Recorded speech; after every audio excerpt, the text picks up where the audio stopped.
ఎట్లున్నారు అందరూ? ఈరోజు ఇంట్లోనే ఎగ్ పఫ్ టేస్ట్కి ఎలా చేసుకోవాలో చూపిస్తా.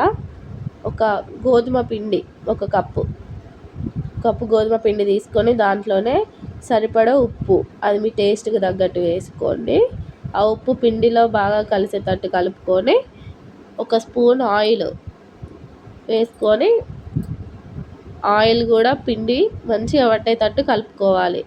ఈ ఆయిల్ మంచిగా పిండికి కలిసేటట్టు కలుపుకుంటే మన చేసేటి పూరి లాంటివి ఉంటాయి కదా, అవి మంచిగా వస్తాయి. వాటర్ కూడా తగినన్ని పోసుకోవాలి. మరి చపాతీ పిండిలా కాకుండా కొంచెం గట్టిగా, పుల్కా ఉంటుంది కదా, పుల్కాకి ఎలా కలుపుకుంటామో అలాగా కలుపుకోవాలి. మరీ మెత్తగా కాకుండా కొంచెం గట్టిగా కలుపుకోవాలి పిండిని. ఇప్పుడు నేను పిండి కలుపుతూ ఉంటాను, మా పిల్లలు నాకు కొంచెం ఇవ్వవా మమ్మీ, నాకు కొంచెం ఇవ్వవా అని ఎట్లా అల్లరి చేస్తా. అలా పిండిని మంచిగా మర్దన వేసుకుంటూ కలపాలి. అప్పుడే దాంట్లో కొంచెం బుడగల్లాగా ఫామ్ అయ్యి మనం పఫ్ఫులు చేసేటప్పుడు కొంచెం పొరలుగా వచ్చి బాగుంటుంది. మనం పిండిని ఎంత మర్దన చేసుకుంటూ కలుపుకుంటామో మంచి మసాజ్ చేసినట్టు చేసుకుంటూ కలుపుకోవాలి పిండిని. అప్పుడే పఫ్ఫులు పర్ఫెక్ట్గా వస్తాయి. నేను కూడా చేయడం ఫస్ట్ టైము, కాకపోతే బాగా వచ్చినాయి, మంచిగానే వచ్చినాయి. పిండిని మంచిగా కలుపుకున్న తర్వాత ఈ రకంగా కలుపుకోవాలి. గట్టిగా కలుపుకొని ఒక 1/2 అవర్, వీలైతే 1 అవర్ మంచి మూత పెట్టి పక్కకు ఉంచుకోండి. పఫ్లోకి మనం ఎగ్గులు ఉడకబెట్టుకుందాం. మనం కొంచెం ఎగ్ ఉడకబెట్టేటప్పుడు ఉప్పు వేసుకున్నాం అనుకోండి, కోడిగుడ్లు పగలకుండా మంచిగా ఉంటాయి. ఎగ్స్ కూడా కొంచెం టేస్టీగా ఉంటాయి. మనము కర్రీ చేసుకోవాలి కదా పఫ్లోకి.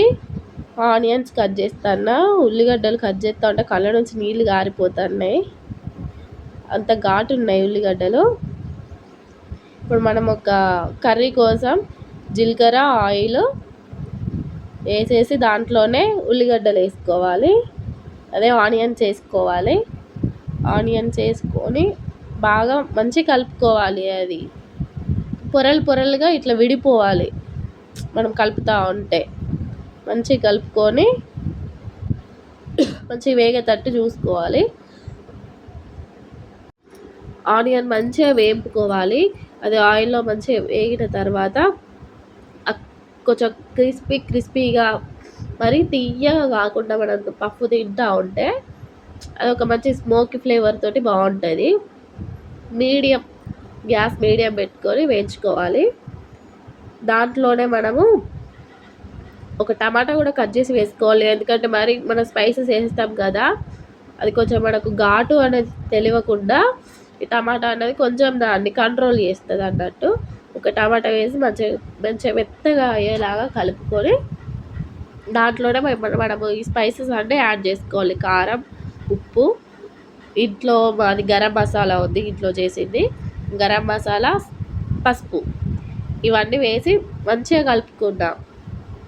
టమాటా వక్కలకు మంచిగా పట్టేటట్టు కలుపుకొని, ఇవి మసాలాలు కొంచెం ఉడకాలి కాబట్టి కొన్ని అట్లా లైట్గా కొన్ని వాటర్ పోసేసి దాన్ని మంచిగా గరిట పట్టి తిప్పి క్యాప్ పెట్టుకొని ఒక 10 నిమిషాలు పక్కకు ఉంచుకోవాలి.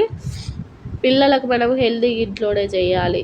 ఎప్పుడో బయటికి తీసుకొని వచ్చి వాళ్ళకు పెట్టి తర్వాత తిప్పల పడే బదులు ఇంట్లోనే టేస్ట్గా ఇలా చేస్తే, బేకరీలో చేసినంత పర్ఫెక్ట్గా లేకపోయినా కానీ బాగుంటాయి. ఇప్పుడు మనం పిండిని పక్కకు పెట్టుకున్నాం కదా, ఆ పిండిని ఒక 2 నిమిషాలు అట్లా మర్దన చేసి మనం చపాతీలు చేసుకుంటాం కదా, ఆ చపాతీలు చేసుకోవాలి. మీరు ఎన్ని ఉండలు చేసుకుంటారో అది మీ ఇష్టం. మాకు పీట మీద నాకు కంఫర్ట్ ఉండదు, అందుకే నేను ప్లేట్ మీద వేస్తా. పొడిపిండి తీసుకొని చపాతీలు రుద్దుకోవాలి. అలా ఎన్ని చపాతీలు అయితే అన్ని చపాతీలు చేసుకోండి.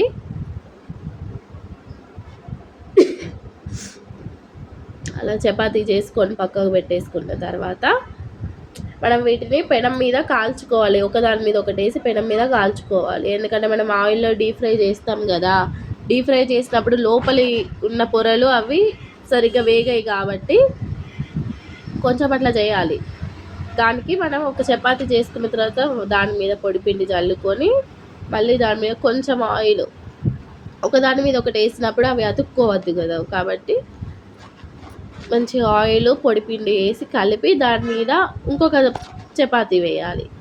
ఇంకొక చపాతీ వేసి మళ్ళీ దాని మీద కొంచెం పొడిపిండి, మళ్ళీ కొంచెం ఆయిల్ ఇవి వేసి మళ్ళీ కొంచెం ఇట్లా రబ్ చేసి మళ్ళీ ఒక చపాతీ వేసి ఇట్లానే మీరు చేసుకున్న చపాతీలను వేసి పెనం మీద కొంచెం అటు ఇటు వేయించుకొని ఉంచుకోవాలి.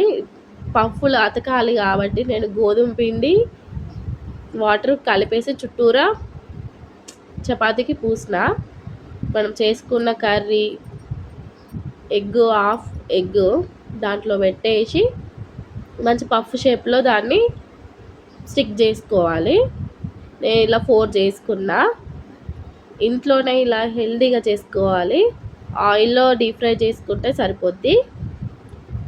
చాలా టేస్టీగా ఇంట్లోనే ఎగ్ పఫ్ రెడీ అయిపోయింది. మా బాబు అయితే చాలా టేస్టీ ఉంది అన్న.